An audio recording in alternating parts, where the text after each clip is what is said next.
Shubho Sandhya friends. Am I audible?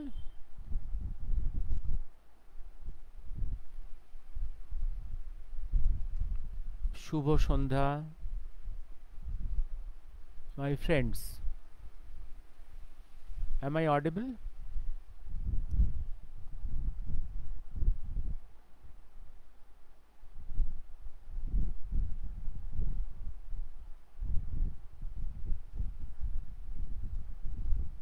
Yes, I am visible, but am I audible?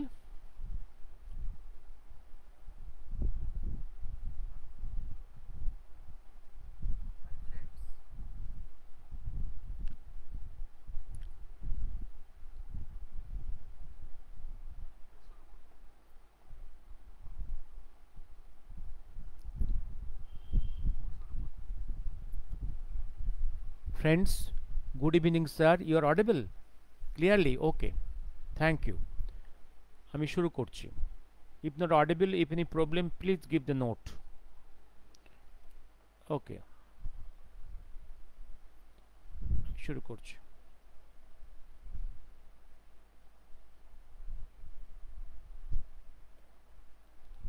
Okay.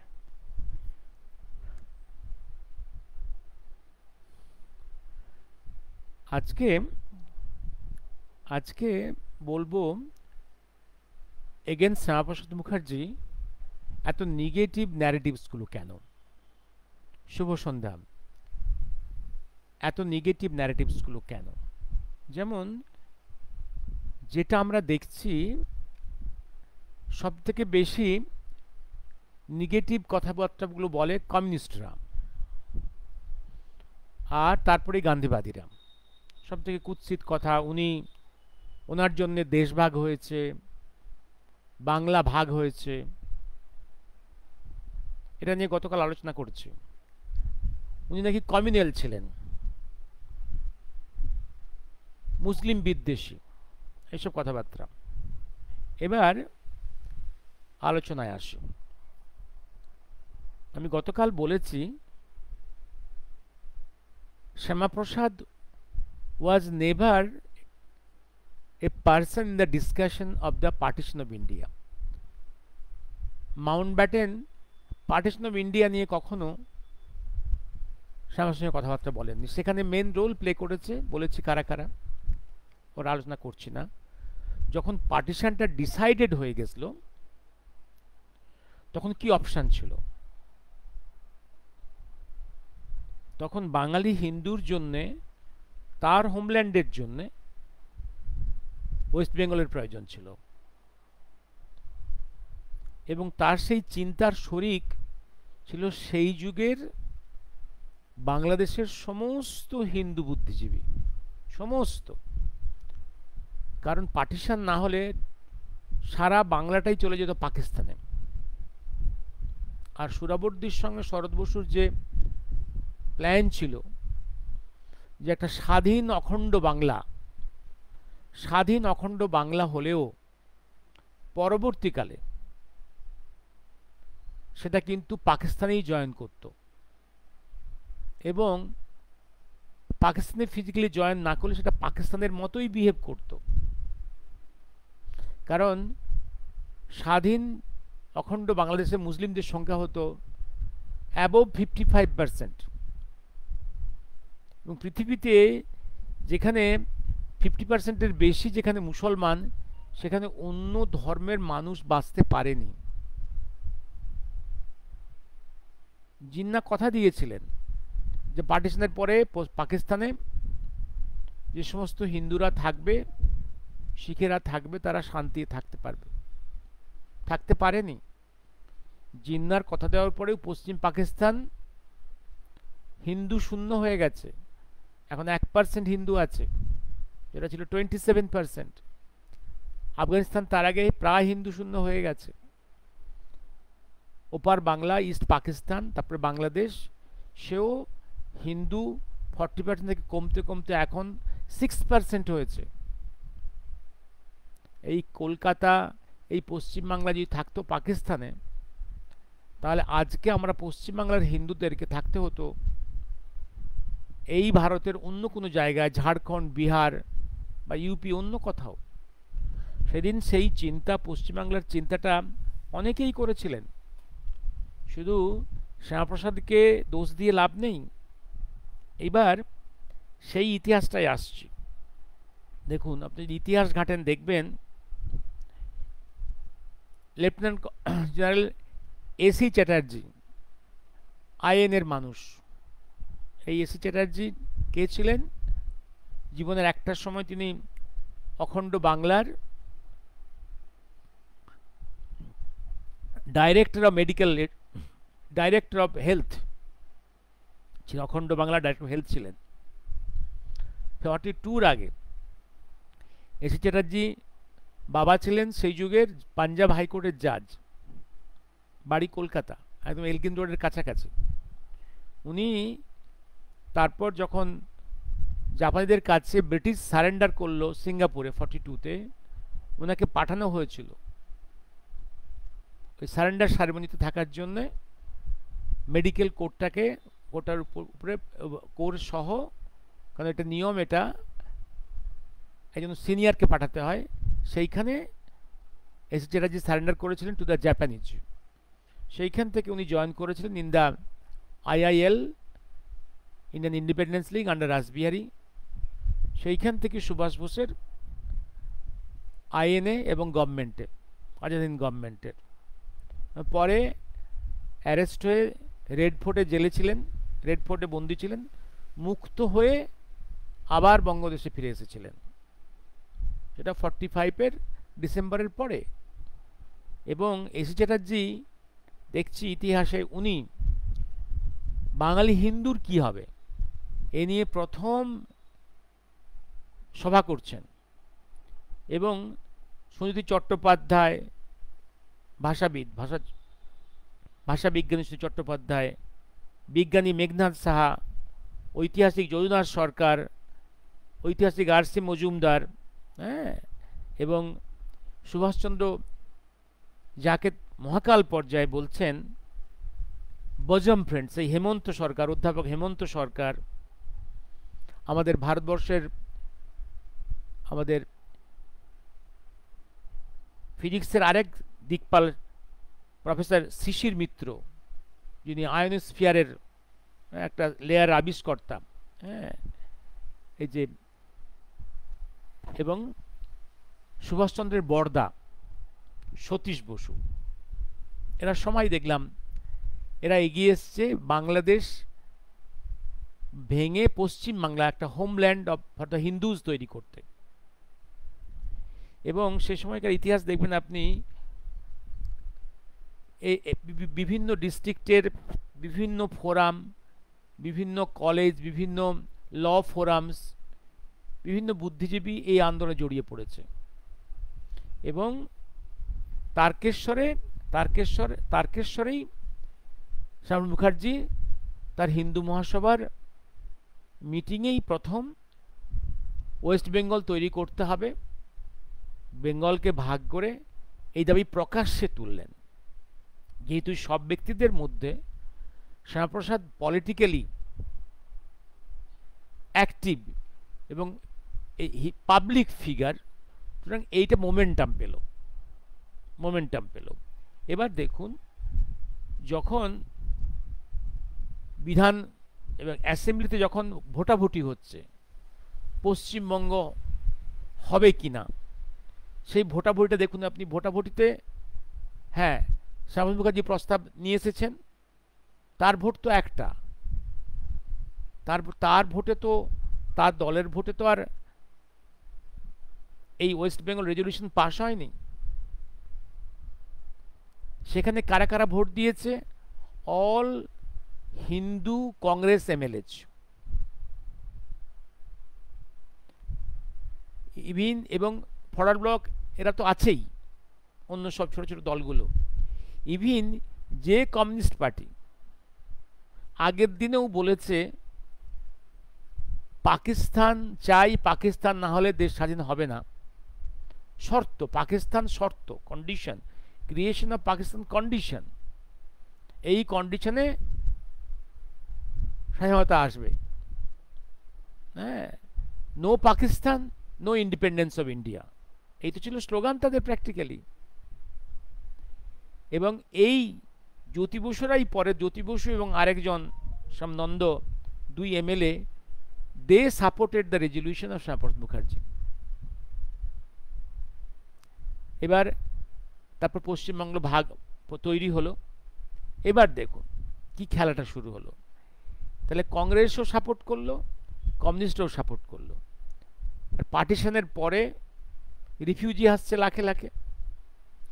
এবার refugee একটা সমস্যা, তাদের problems আছে। সেই প্রবলেমগুলো সলিউশনের জন্যে কেন্দ্রীয় সরকার পশ্চিমবাংলায় কোনো টাকা দেয়নি এক্সট্রা। এবার রিফিউজিরা সাফার করেছে। এই সাফারিংটা তো quite natural after partition and being refugee. এইবার সেই যে জিনিসটাকে ট্যাকেল করতে না পেরে কি কংগ্রেসীরা, কি পরবর্তীকালে কমিউনিস্টরা সব দোষ দিয়েছে শ্যামাপ্রসাদ মুখার্জির উপরে। কারণ একটা যখন ঘটনা ঘটেছে পার্টিশন অফ এ ল্যান্ড মাস, তার একটা রিফিউজি হলে তার একটা কোলাটারাল ড্যামেজ আছে, এটাকে ট্যাকেল করতে হবে। অথবা এই যে লক্ষ লক্ষ হিন্দু মার খেয়ে ওপারে পড়ে থাকতে হবে, মান ইজ্জত খুইয়ে জীবনের বিনিময়ে। যে জিনিসটা ঘটছে, বারে বারে রায়ট হয়েছে, একতরফা খুন হয়েছে, হিন্দুরা খুন হয়েছে বহুবার। রায়ট তো নয়, রায়ট হলে দুপক্ষের মারামারি, একতরফাই খুনোখুনি করে গেছে। তো এইটাকে মেনে নিয়ে উপর থাকতে হতো, তা তো সম্ভব নয়। তাহলে সব দোষটা সবাই দিয়ে এরা নিজেরা গা ঝাড়া দিয়েছে। কারণ কংগ্রেস 47 থেকে আপ টু 67 পর্যন্ত কংগ্রেস একাধিক্রমে পশ্চিমবঙ্গ শাসন করেছে। They have fail to tackle the problems of the refugees. তারপরে কমিউনিস্টরা এসছে, 34 ইয়ার্স রুল করেছে।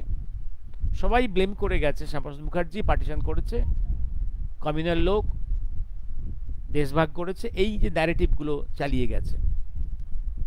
তো তোমরা যদি এতই দেশভাগের বিরুদ্ধে ছিলে, এতই বাংলা ভাগের বিরুদ্ধে ছিলে, তাহলে তোমরা কেন ওপার বাংলা থেকে এপারে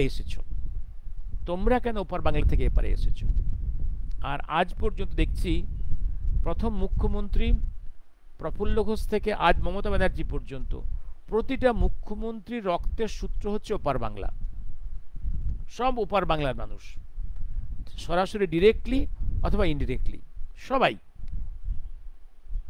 তোমরা ওপার বাংলা থেকে, তোমরা ডিরেক্টলি ওপার বাংলা থেকে এসেছিলে কেন? বা তোমাদের পূর্বপুরুষরা ওপার বাংলা থেকে এসেছিল কেন? তারা রয়ে গেল কেন? যদি এতই তোমাদের দেশভাগ বঙ্গভাবটা অপছন্দ হয়। এবার আসছি আমি এবার তারপরে আরেকটা জায়গায় বলা হয় যে উনি কমিউনাল। কোথায় কমিউনাল? যখন শ্যামাহক মন্ত্রিসভা 42-43 এই সময়টা শ্যামাহক মন্ত্রিসভা মানে শ্যামাপ্রসাদ মুখার্জি, ফজলুল হক, শ্যামাপ্রসাদ মুখার্জির টিম এবং ফরওয়ার্ড ব্লক শরৎ বোস, এই সবাই মিলে যে শেষ চেষ্টা করা হয়েছিল যে মুসলিম লীগের হাত থেকে বঙ্গদেশকে রক্ষা করতে হবে। এই সময় তিনি মন্ত্রী, অর্থমন্ত্রী, তার যে পার্সোনাল সেক্রেটারি মুসলিম, এবং এবং এবং আরেকটা জিনিস, এবং সব থেকে গুরুত্বপূর্ণ হচ্ছে যখন সেই সময়ই তো ধরা পড়ল কবি নজরুলের অসুস্থতার খবরটা, তার প্যারালাইসিস, তার চিকিৎসার ব্যবস্থা, ভীষণ ব্যস্ত মানুষ তখনকার বাংলার প্রধানমন্ত্রী ফজলুল হক করতে পারেননি। দায়িত্ব উনি কাকে দিয়েছিলেন? দায়িত্ব দিয়েছিলেন শ্যামাপ্রসাদ মুখার্জিকে। শামসুল মুখার্জি ব্যক্তিগতভাবে নজরুলকে চিনতেন না। খবরটা পেয়ে উনি একদম একটা দিন, যে দিনটা ছিল দক্ষিণ কলকাতায় ওনার বাবার স্মৃতিবিজড়িত একটা ফাংশন, আশুতোষ মুখার্জির স্মৃতিবিজড়িত একটা ফাংশন দক্ষিণ কলকাতার, সেই দিন নিজের বাবারকে নিয়ে যে ফাংশন, সেই ফাংশনটা না গিয়ে উনি দ্রুতগতিতে গেলেন শ্যামবাজারের অঞ্চলে ঘিঞ্জি এরিয়াতে। শ্যামাপ্রসাদ মুখার্জি গেলেন কবিকে দর্শন করতে, কি হয়েছে প্রত্যক্ষভাবে দেখার জন্য। এবং শ্যাম মুখার্জির চেহারাটা খুব হেভি, খুবই বাল্কি অ্যান্ড ভেরি টল। এত ন্যারো জায়গা দিয়ে তাকে ঢুকতে হয়েছিল, এবং সবাই অবাক হয়ে গেছে কিভাবে সেই ন্যারো গলি দিয়ে উনি ঢুকলেন এবং দোতলায় কষ্ট করে উঠলেন, কবিকে দেখলেন, দেখে সিচুয়েশনটা অনুভব করলেন। এসে দায়িত্ব নিয়ে উনি একটা টিম করলেন, যাতে প্রতি মাসে মাসে টাকা একটা সাপ্লাই হয়, বিভিন্ন ধনী ব্যক্তিদের কাছে রিকোয়েস্ট করে টাকা যাতে পৌঁছে যায়, এবং নিজের পকেট থেকে টাকা দিয়ে, সে যুগে 1000 টাকা মানে আজকে লাখো টাকার উপরে দিয়ে উনি নিজের চেষ্টায় নজরুলকে এবং তার ফ্যামিলিকে পাঠালেন একদম বিহারে, যেখানে একদম শান্তিতে নিরিবিলিতে থাকতে পারেন এবং চিকিৎসা হতে পারে। সেই খরচটা পার্সোনাল পকেট থেকে দিলেন, এবং মাসের পর মাস চিকিৎসার জন্য একটা ব্যবস্থা করলেন। তারপরেও কি ঘটনা ঘটল, একদিন, কারণ যে টিম তৈরি হয়েছিল কবি নজরুলকে টাকা দেওয়ার জন্যে, ওয়ান অফ দ্য মেম্বার ছিলেন সজনীকান্ত দাস, সে যুগের খুবই ইনফ্লুয়েন্সিয়াল পার্সন, শনিবার পত্রিকার উনি সম্পাদক, শনিবারের চিঠির সম্পাদক। সজনীদার কাছে খবর এলো, হঠাৎ খবর দিলেন শ্যামাপ্রসাদকে যে টাকা বন্ধ করে দিতে হবে, টাকা দেওয়ার দরকার নেই, কারণ টাকা পয়সা নিয়ে উনি খুব মজা লুটছেন, খুব মোচ্ছব, বাড়িতে মোচ্ছব হচ্ছে, খুব ফুর্তি আছেন, টাকা পাঠানোর দরকার নেই। শ্যামাপ্রসাদ অবাক হয়ে গেলেন, এবং শুধু তাই নয়, সজনীকান্ত দাস এই টিমের সমস্ত মেম্বারকে এই খবরটা দিলেন, সমস্ত মেম্বাররা সরে গেল। তারও পরে শ্যাম মুখার্জি একা দায়িত্ব নিয়ে সরকারের তরফ থেকে, বঙ্গের সরকারের তরফ থেকে মাসে মাসে টাকা দেওয়ার ব্যবস্থা করলেন, এবং সেটাই পরবর্তীকালে আফটার পার্টিশন 47-এর পরে পশ্চিমবঙ্গ সরকার সেই গভর্নমেন্ট অর্ডারটাকেই কন্টিনিউ করেছে। এই হচ্ছে শ্যামাপ্রসাদ মুখার্জি। সেদিন তো পশ্চিমবাংলা, এবং যে মানুষটা এই মিথ্যা রটনা করেছিল তিনি এক মুসলিম কবি, সেটা শ্যামাপ্রসাদ বুঝতে পেরেছিলেন, কিন্তু সেই সেই মুসলিম কবির আমি নাম কোথাও পেলাম না, যে কোথায় কেউ সেটা জানি না কোথাও কেউ উল্লেখ আছে কিনা। আসলে ব্যক্তিগত হিংসায় সেই মুসলিম কবি নজরুল সম্বন্ধে এই মিথ্যা কাহিনীটা রটিয়েছিল, এবং সবাই সরে গেছিল। কিন্তু শ্যামাপ্রসাদ মুখার্জি কিন্তু এটা শোনার পরেও কিন্তু সরে যাননি, উনি একক চেষ্টায় কিন্তু নজরুলের চিকিৎসাটা, খরচটা ব্যবস্থা করেছেন।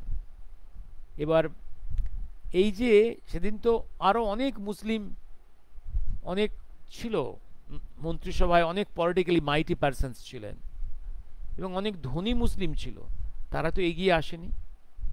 অথচ নজরুলকে কিন্তু শ্যামাপ্রসাদ চিনতেন না। এবার আসছি আমি অন্য জায়গাতে।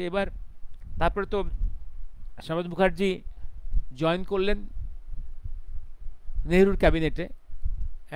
2 পার্সনস যারা কংগ্রেসের মেম্বার কখনোদিনই ছিল না, যেমন Ambedkar was never a member of the Congress, কিন্তু very educated man in law, সুতরাং তাকে নেহরু রিকোয়েস্ট করেছিলেন। ঠিক তেমনি কংগ্রেসের মধ্যে খুব এফিশিয়েন্ট মানুষ ছিল না, শ্যামাপ্রসাদকেও নেহরু অনুরোধ করেছেন যাওয়ার জন্যে। He joined the cabinet as industry minister. নতুন ভারত গড়ার জন্যে এটা সবাই চেষ্টা করে, কিন্তু নেহরুর সঙ্গে তার এই চিন্তাভাবনার সুর ভেঙে যায়। কারণ দেখা যায় তাই প্রথম অবস্থায় নেহরু কৌশলে এমন কিছু কাজগুলো করেছিলেন, পশ্চিমবাংলার ক্ষতি হয়েছে। যেমন এই জায়গাটা কি কি পশ্চিমবাংলার ক্ষতি করেছেন, সে ডিটেলসটা আজকের আলোচনা করব না, কিন্তু শ্যামাপ্রসাদের তাতে না, তাকে ইনিশিয়ালি একটা ট্যাসিট একটা সম্মতি ছিল, with a hope that, with a promise from Nehru that Nehru will compensate subsequently. যখন কম্পেনসেট নেহেরু করলেন না, তখন শ্যামাপ্রসাদ খুব ক্ষিপ্ত হয়ে বললেন আমি সমস্ত কিছু ডিসক্লোজ করে দেব।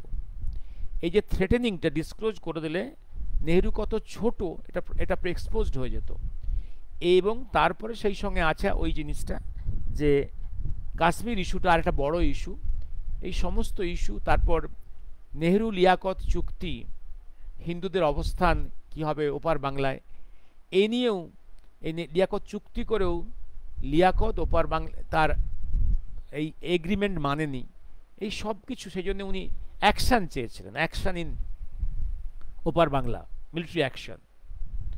এই সব কিছু মিলে অশান্তি সৃষ্টি হয়েছিল। তারপর তাকে সুকৌশলে বন্দি করে কাশ্মীরের জেলে ওইভাবে তাকে আটকে রেখে ভুল ট্রিটমেন্ট করে, রং ট্রিটমেন্ট করে তাকে মেরে ফেলা হয়। এটা কনস্পিরেসি। মহাকাল এই নিয়ে কিছু কথা বলেছেন, এটা আমি আর পড়ছি না, বহু আগে পড়েছিলাম। মহাকাল কথনে এই কথাগুলো কিন্তু পরিষ্কার লেখা আছে যে ওখানে শ্যামাপ্রসাদকে খুন করা হয়েছিল। এবং আরও লেখা আছে শ্যামাপ্রসাদের বিশ্বাস ছিল যে ওকে ওই যে শ্রীনগরে ঢোকার আগে যে ব্রিজটা আছে, ব্রিজের মিডিলের পরেই ভারতের সেনাই আটকে দেবে, ওখানে ঢুকতে দেবে না। তাকে যেরকম ঢুকিয়ে দিয়ে একদম জেলগারদে নিয়ে খুন করবে, এটা শ্যামাপ্রসাদের স্বপ্নের বাইরে ছিল, কল্পনার বাইরে ছিল। এটা ওভার কনফিডেন্স, এটা মহাকালের কথা যে এটা শ্যামাপ্রসাদের ওভার কনফিডেন্স। এই ওভার কনফিডেন্সটা থাকা ছিল, সেটা আবদুল্লাহ নেহেরু সেটাকে ট্র্যাপ করলো, তাকে খুন করলো। এটা অনেক কথা আছে মহাকাল কথনের মধ্যে, মহাকালের কথা আছে, তাকে খুন করলো। এবং এই খুনের পেছনে আবদুল্লাহ নেহেরুর যৌথ চক্রান্ত আছে। কারণ যখন প্রায় 2 মাস যখন জেলে বন্দি ছিলেন শ্রীনগরে, সে সময় Nehru at the invitation of Abdullah কাশ্মীরে গিয়েছেন, শ্রীনগরে থেকেছেন। তা সত্ত্বেও নেহেরু একবার দেখা করতে যাননি শ্যামাপ্রসাদ মুখার্জির সঙ্গে। এইগুলো একদম মহাকালের কথার মধ্যে আছে, ইতিহাসের পাতাও আছে, এগুলো এভিডেন্ট এগুলো। এবার আসছি, সেখানে মৃত্যু হলো। মৃত্যুর পরে কি ঘটলো? মৃতদেহ এলো, তার ডায়েরিটা হারিয়ে গেছিলো, অনেক পরে ডায়েরি তার মায়ের কাছে পাঠিয়েছিলেন নেহেরু, কিন্তু সেখানে ওই সময়কার ডায়েরির পেজগুলো মিসিং ছিল। কারণ Shyamaprasad was fond of very regular religious in writing diary, everyday diary, সেই ডায়েরির পেজগুলো মিসিং ছিল। এবং কোনো পোস্টমর্টেম হয়নি, কোনো পোস্টমর্টেম না ইন শ্রীনগর, নয় ইন দিল্লি, নয় ইন বেঙ্গল, কোনো, সেটা নিয়ে একটু আলোচনা করেছি আগে আমি। এইবার মনে রাখুন সেই যে জিনিসটা কীরকম চক্রান্ত দেখুন। ডেড বডি কলকাতায় এলো, কলকাতার মানুষ তখন, বাংলার মানুষ একদম মেন্টালি খুব টার্বুলেন্ট হয়ে গেছে। সে সময় কি ঘটনা ঘটলো? রাজাবাজারের ট্রাম ডিপোতে 13খানা ট্রাম পড়ানো হলো, বামপন্থী সংগঠন ট্রাম পড়িয়ে দিল। অভিযোগ কি, গ্রাউন্ড কি না, 1 পয়সা ট্রাম ভাড়া বেড়েছে। এই ঘটনা ঘটিয়ে দিয়ে, তখন বিসি রায় মুখ্যমন্ত্রী, এই ঘটনা ঘটিয়ে দিয়ে তার পরের দিন থেকে খবরের কাগজের ফ্রন্ট পেজের হেডলাইন হয়ে গেল ওই ট্রাম পড়ানোটাও। শ্যামাপ্রসাদ মুখার্জির মৃত্যু কাহিনী খবরের কাগজের ফ্রন্ট পেজ থেকে চলে গেল ব্যাক পেজে অ্যাজ ফুটনোট। কি অসাধারণ! কংগ্রেসের সঙ্গে, আমি বলবো এক অর্থে বিধান রায়ের সঙ্গে, কংগ্রেসের সঙ্গে তোমার বামপন্থী সংগঠনের কি সুন্দর বোঝাপড়া। এবং কি কংগ্রেসের কাছে, কি মার্কসিস্টদের কাছে, মাকুদের কাছে, কি কঙ্গুদের কাছে, কি মাকুদের কাছে এই মানুষটা কি ঘৃণিত। কারণ এই অনেকগুলো কারণ। একটা হচ্ছে নেহরুর সঙ্গে সংঘাত, নেহরুকে উনি এক্সপোজ করেছেন, অল ইন্ডিয়া প্লেনে এক্সপোজ করেছেন। আর একটা জিনিস বলে রাখি, শ্যামাপ্রসাদ মুখার্জি জনসংঘ যে তৈরি করেছেন, 1951-এর 21শে অক্টোবর, যে দিনটা হচ্ছে নেতাজির আজাদিন গভর্নমেন্টের জন্মদিন। এটা মনে রাখবেন, উনি দিনটা কি চয়েস করেছেন, কি সিগনিফিকেন্টলি সেই দিনটা।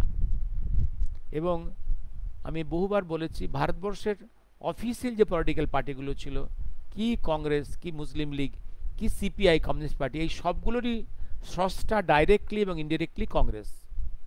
ভারতবর্ষ জনসংঘ হচ্ছে প্রথম রাজনৈতিক দল, যে রাজনৈতিক দল ভারতবর্ষের হিস্ট্রি, হেরিটেজ, কালচারাল উপর থেকে জন্ম নিয়েছে। ইন্ডিয়ার, ভারতবর্ষের জীবন প্রবাহের শিকড় থেকে, মাটি থেকে রস নিয়ে এই পার্টি জন্মেছে, ভারতবর্ষের হিস্ট্রি হেরিটেজ থেকেই জন্মেছে।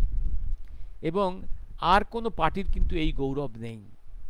এই জায়গাটা কমিউনিস্টরা, এই জায়গাটা কঙ্গুরা এটা বরদাস্ত করতে পারে না। এবং সেই জন্যে একে বলে পলিটিক্সে কখনো কম্পিউটারকে তারা অ্যালাউ করে না টু গিভ স্পেস। কম্পিউটার কোনো স্পেস পেয়ে যাক, গ্রোথ হোক, এটা কোনো পলিটিক্যাল পার্টি চায় না। কি মার্কসিস্টরা, কি কংগ্রেস, এই জায়গাটা তারা সবসময় একদম কতগুলো মিথ্যে ন্যারেটিভ কন্টিনিউয়াসলি চালিয়ে গেছে এই বঙ্গদেশে, গোটা ভারতবর্ষে, যে শাহবাজের জন্য দেশভাগ হয়ে গেছে, শাহবাজের জন্য বঙ্গভাগ হয়েছে, এবং তিনি কমিউনাল। এই প্রোপাগান্ডাটা কন্টিনিউয়াসলি চলেছে। এবং তার কারণ 25 ইয়ার্সের কাছাকাছি কংগ্রেস একাধিক্রমে বেঙ্গল শাসন করেছে, তারপর 35 ইয়ার্স সিপিএম, 34 ইয়ার সিপিএম শাসন করেছে। এবং এই যে শাসন করে একটা সুযোগ পেয়েছে, সেই সুযোগে, কারণ সুযোগ পেয়েছে, এবং সেই সুযোগে সমস্ত মিডিয়া তাদের হাতের কন্ট্রোলে, সমস্ত বুদ্ধিজীবীরা তাদের হাতে কেনা হয়ে গেছে। সেই বুদ্ধিজীবী এবং মিডিয়াকে দিয়ে তারা এই মিথ্যে কথাগুলো প্রচার করে গেছে, so that Shyamal Mukherjee and Jana Sangh can not get A space to grow. হ্যাঁ, এই কঙ্গু মার্কু বোঝাপড়া বহু পুরনো, বহু পুরনো, আজ expose. INDI alliance existed long before it was created. It is the anti nationals that form the group. একদম একদম ভীষণ সত্যি কথা। এই যে, এবং আমি আগের বিশি রায়ের সম্বন্ধে আলোচনা করার সময় বলেছিলাম যে এই যে জ্যোতি বোসকে তোল্লা দিয়ে তোলা, এটা বিশি রায় করেছেন at the instruction of Nehru. পশ্চিমবাংলায় এই জন্য কোনো জাতীয়তাবাদী শক্তির উত্থান ঘটেনি সুদীর্ঘকাল। 25 ইয়ার্স কংগ্রেস রেজিম, তারপর 34 ইয়ার্স কমিউনিস্ট রেজিম, এবং একই প্রবাহ চলছে। পশ্চিম বাংলায় জাতীয়তাবাদ সব থেকে মার খেয়েছে। পশ্চিম বাংলার মানুষের চিন্তা ভাবনা সব থেকে পয়জন। আমি একটা জিনিস বলি, পশ্চিম বাংলার মানসিক চিন্তার এই অবক্ষয়, পয়জনের পেছনে একটা হচ্ছে ইসলামীকরণ, তারপর বুদ্ধিজীবীদের মধ্যে খ্রিস্টানিটির প্রবেশ একটা আছে, এবং তারপরে হচ্ছে যে গান্ধীবাদের প্রবেশ, তারপর হচ্ছে কমিউনিজমের প্রবেশ। এই সমস্ত কিছু পয়জনগুলো প্রবেশ করেছে, নিয়ে বাঙালি মানুষে যত বড় পয়জনিং হয়েছে, যাকে বলে ডিন্যাচুরেশন, সাধারণ যে চরিত্র যেভাবে পয়জন্ড হয়েছে, এরকম পয়জনিং ভারতবর্ষের কোনো রিজিয়নে হয়নি। একদম পরপর ইসলামীকরণ, তারপর খ্রিস্টানিটির প্রবেশ, ওয়েস্টার্ন কালচারের প্রবেশ একদম, তারপরে হচ্ছে তোমার গান্ধীবাদ, মার্ক্সবাদ, এই সমস্ত কিছু পয়জনিং বাংলার মানুষের স্বাধীন চিন্তাভাবনা, সুস্থ চিন্তাভাবনা টোটালি ডিস্ট্রয়েড হয়ে গেছে। যে জন্যে কি কংগ্রেস, তারপরে সিপিএম 35 রাজত্ব করেছে, এবং যে জন্যে আজকে পশ্চিমবাংলায় আজকে 14 বছর টিএমসির মতো একটা আদর্শহীন দল, কোনো ইডিওলজি নেই, শুধু চুরি, ডাকাতি, রেপ করা, খুনোখুনি করা, শেষ করে দেওয়া, এই জিনিসটা চলছে। কারণ বাংলার মানুষের মন থেকে তার নিজের যে অরিজিনাল চিন্তাভাবনা, তার মুক্ত চিন্তাভাবনা, তার নিজের ভালো কোথায়, তার নিজের স্বাভিমান, নিজের ইতিহাস বোধ, নিজের হেরিটেজ সম্বন্ধে গরিমা, তার ইতিহাস ঐতিহ্য সব কিছু মুছে ফেলেছে। কারণ কমিউনিস্টদের মূল চরিত্র হচ্ছে, টার্গেট হচ্ছে ইতিহাসটাকে মুছে ফেলা, অতীত গৌরবটাকে মুছে ফেলা, তাকে ডিরুট করা, তাকে তার মূল থেকে উৎপাটিত করা। এবং গান্ধীবাদ তো তাই, অনেকটাই তাই। হ্যাঁ, এই করে বাঙালির চিন্তায় সব থেকে অবক্ষয় হয়েছে, যেরকম অবক্ষয় ভারতবর্ষে আর কথাও হয়নি। কংগ্রেসের পূর্ণ সমর্থন ছিল বলেই মাকুরা 34 থাকতে পারেছিল। এবং আমি বারে বারে বলেছি, গান্ধী নেহরুদের নোংরা কাজ ছিল বলে, নোংরা চক্রান্ত ছিল বলেই মুসলিম লীগ 1937-এ ক্ষমতায় আসতে পেরেছিল। সেদিন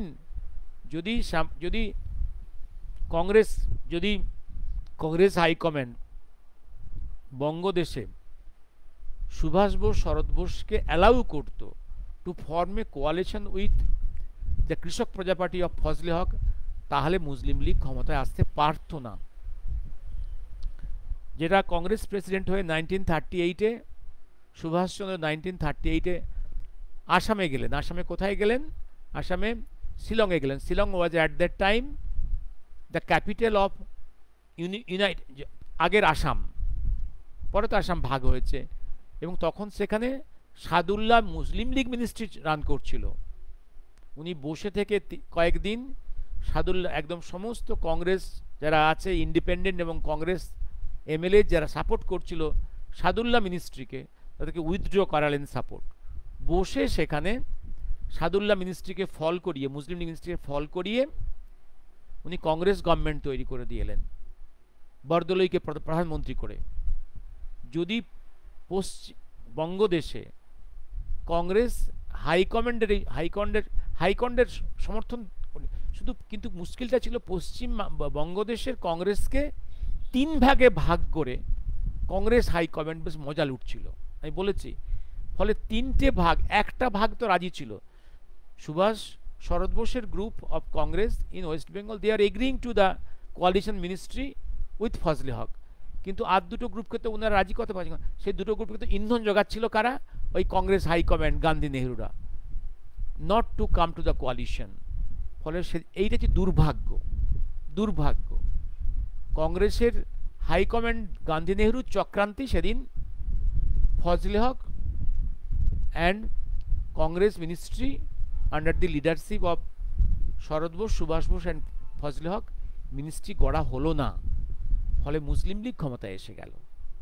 এইটা এই জন্য বারে বারে মহাকাল বলেছেন না, একদম ইট ইজ দ্য কংগ্রেস যারা মুসলিম লীগকে ক্ষমতায় নিয়ে এসছে। ইট ইজ দ্য কংগ্রেস যারা ভারতবর্ষের পার্টিশনের জন্য প্রধানতম দায়ী।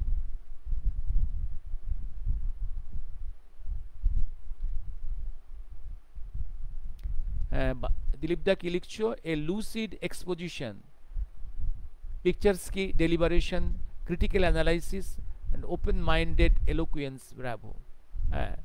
আমি আজকে বাংলার মানুষের অলস প্রবৃত্তির জন্য মমতাজ বেগম এখনো আছে। অলস হচ্ছে পয়জনিং এর জন্য। এখানকার লোকজনেরা বসে বসে মোটা চালের ভাত খেতে পেলে রাজনীতির, বাঙালির এই বসে খাওয়ার, এটা হচ্ছে করে দেওয়া হয়েছে, মোরালি প্যারালাইজ করা হয়েছে।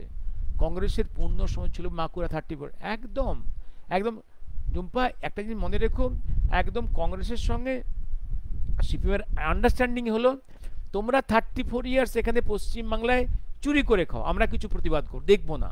আর আমরা দিল্লি থেকে ওটা ভারতবর্ষে কুরে খাবো, তোমরা কিছু প্রতিবাদ করো না। করলে চিৎকার করবে, কিন্তু এফিসিয়েন্টলি মানে ক্রিটিক্যালি কিছু করো না। এই হচ্ছে আন্ডারস্ট্যান্ডিং। আমরাও চিৎকার করে বলবো তোমরা খারাপ, তোমরাও চিৎকার আমরা খারাপ, কিন্তু আমরা ক্রিটিক্যালি কোনো অপোজ করব না। আমরা একে অপর একদম, এখানে তুমি করে খাও, আমি তুমি করে খাও, এই খেলা, এই কংগ্রেস মাকু বোঝাপড়া বহু পুরনো, আজ এক্সপোজড এই হচ্ছে। এবং হ্যাঁ, আরেকটা জিনিসকে যেন দিলীপ দা কি বললো যেন, আর একটা জিনিসকে Arnab Chakraborty Netaji researcher Chandrachud Ghosh showed in his research works from Old New York Corps from archives about the cunning distortion and mispresentation and manipulation of facts about the relationship S.P. Mukherjee Netaji and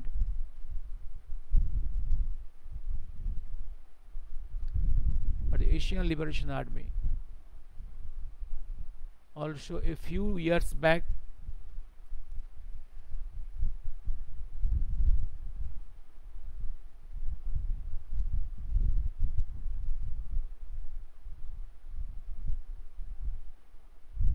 end of Dalai Lama. End of Dalai Lama, I do not believe it. This could also be because of they want to protect the Shinzoen, but also a few years back His Holiness Dalai Lama said no next Dalai Lama and it will be the end of Dalai Lama institution. Then some days later Dalai Lama said the next Dalai Lama can be a girl. Yesterday he issued a statement that the process will continue maintaining the current system of screening. The Dalai Lama, he also hinted that the next Dalai Lama can be from India. He gave the reference that the fifth Dalai Lama was a Mongolian, so there are no geographical boundaries. This could also because they want to protect the child. Since when the last Panchen Lama was identified, but this could also because they want to protect the last Panchen Lama was identified. The child was 6 years old and was abducted by the Chinese. Mahakal is referred to in Oi Mahamanava Ashe that he will establish his friend the Dalai Lama in the rightful position. Can you please shed some light? মহাকাল যেটা বলেছেন সেটা আপনিও দেখেছেন এবং এই যে Tibetan identity এটা destroyed হবে না, কিভাবে সেটা এস্টাবলিশড হবে, মহাকালের কি রোল থাকবে সেটা আমি জানি না, বাট আই এম হোপফুল। কারণ চায়নার এটা তো আর ন্যাচারাল পার্ট নয়, এটা ফোর্সফুল অ্যানেক্সেশন, এটা নেহেরুর ব্লান্ডারের জন্যে। এগুলো কারেক্ট হবে। Indranil Thakur then was the biggest communist, camouflage communist, yes, যে camouflage Islamist, camouflage communist, yes Indranil. আমি আজকে আর সাপোজ নিয়ে কিছু বলবো না, কিছু প্রশ্ন থাকলে আমি সহজ করে এটা বলেছি। আমি একটা জিনিস বলেছি, প্রথমত আমি কোন পরিস্থিতিতে তিনি বাধ্য হয়েছিলেন একাডেমিক ওয়ার্ল্ড থেকে পলিটিক্যাল ওয়ার্ল্ডে আসতে। পশ্চিম বঙ্গদেশে মুসলিম লীগ ক্ষমতায় না এলে 1937-এ ওনারও রাজনীতিতে আসার প্রয়োজন হতো না, উনি হয়তো আসতেন না, একটা বললাম। এবং বঙ্গদেশে যে মুসলিম লীগ ক্ষমতা এসেছিল এটা হচ্ছে কংগ্রেসের কনস্পিরেসি, মেবি ব্রিটিশের ইনস্ট্রাকশনেই কংগ্রেসের, গান্ধী নেহরুর কনস্পিরেসি এটা। এবার তারপর তার পলিটিক্সে আসা, তারপর কোন প্রেক্ষাপটে উনি পার্টিশন অফ বেঙ্গল ডিমান্ড করেছেন সেটা উল্লেখ করেছি, কারা কারা সাপোর্ট করেছে, সেই কমিউনিস্টরা, সেই গান্ধীবাদীরা, কংগ্রেসিরা সবাই সাপোর্ট করেছিল। তারাই পরবর্তীকালে একদম ডায়ালগ চেঞ্জ করে তারাই বলতে শুরু করলো যে বঙ্গ বিভাগের জন্যে শ্যামাপ্রসাদ দায়ী। তার কারণটা হচ্ছে তারা কেউ বিভাজনের পরে যে রিফিউজি প্রবলেম তারা কেউ ট্যাকেল করতে পারেননি, আর সেইখানে কাকে স্কেপগোট করবে, সব দোষ ওই শ্যামাপ্রসাদ মুখার্জির। এই হচ্ছে খেলা ওখানে। পার্টিশন তো পাঞ্জাবেও হয়েছে, তো পাঞ্জাবের লোকেরা কি আকালি দলকে দোষী করে? পাঞ্জাবেও তো পাঞ্জাব পার্টিশন হয়েছিল, শিখ এবং হিন্দুরা পশ্চিম পাঞ্জাবে চলে এসেছিল, পূর্ব পাঞ্জাবে চলে এসেছিল পশ্চিম পাঞ্জাব থেকে। সেখানের পাঞ্জাবিরাও তো অনেক সাফার করেছে। তারা কেউ কি আকালি দলকে ব্লেম করেছে? Because Akali Dal demanded partition of Punjab. They wanted homeland of the Punjabi Sikhs and Hindus in the eastern Punjab. Eastern Punjab is the homeland of the Punjabi Hindus and Sikhs. কেউ কখনো শুনেছেন they have blamed the Akali Dal for the partition of Punjab? এটা বেঙ্গলেই হয়েছে, বেঙ্গলেই মাকুরা হচ্ছে সব থেকে, মাকুদের ন্যারেটিভটা খুব খুব শার্প হয়, কারণ একটু পড়াশোনা করা লোক তো, আর ধূর্ত। তারপর হচ্ছে গান্ধীবাদীগুলো তো অত পড়াশোনা করা নয়, নোংরামিটাও ওরা পারে ভালো। এই হচ্ছে খেলা। কারণ নিজেদের দোষ ঢাকবার জন্য সমস্ত দোষ দিয়ে দিল শ্যামল মুখার্জিকে, তাকে স্কেপগোট বানিয়ে দিল। তাকে স্কেপগোট বানিয়ে তার সম্বন্ধে মিথ্যে ন্যারেটিভগুলো চালিয়ে দিয়ে গিয়ে একটা সিচুয়েশন তৈরি হলো যেন বাঙালির মনটা অ্যাবাউট শ্যামাপ্রসাদ পয়জেন্ড হয়ে যায়, তাকে যেন মানুষ ভুলে যায়, তার দল যেমন না গ্রো করতে পারে, পশ্চিমবাংলায় যেমন না কোনো ন্যাশনালিস্ট পার্টি, ন্যাশনালিস্ট পরিবেশ থাকে, পুরো পরিবেশটাই হবে অ্যান্টি ন্যাশনালিস্ট। পশ্চিমবাংলায় কোনো বুদ্ধিজীবী জাতীয়তাবাদী নেই আর, সমস্ত সিকু মাকু কঙ্গুজ, অল পয়জেন্ট। এত নোংরা, এত পয়জেন্ট মানসিকতা। এই বুদ্ধিজীবীগুলো কলকাতায় মিছিল করে, নিকারাগুয়ায় একটা কিছু রক্ত ঝরলে, ভিয়েতনামে রক্ত ঝরলে, আফ্রিকায় রক্ত ঝরলে, কিন্তু জাস্ট ওপার বাংলায় যে লক্ষ লক্ষ হিন্দুরা খুন হচ্ছে, মা বোনেরা রেপড হচ্ছে, এই স্কাউন্ড্রেলরা একটা আন্দোলন করে না। এরা এত পয়জেন্ট, এত নোংরা, এত কুৎসিত। শুভরাত্রি।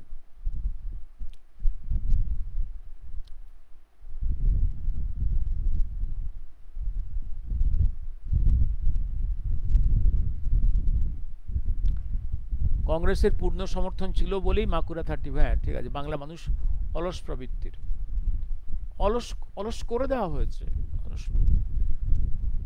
ঘরে বসে বসে লক্ষ্মীর ভান্ডার, হ্যাঁ, ডোল দিয়ে তো মানুষকে অলস করে দেওয়া হয়।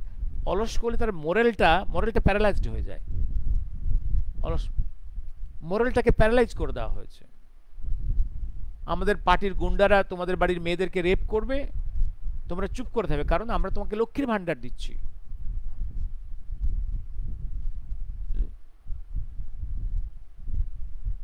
নেতাজি রিসার্চার চন্দ্রচূড়, আচ্ছা ঠিক আছে, শুভরাত্রি।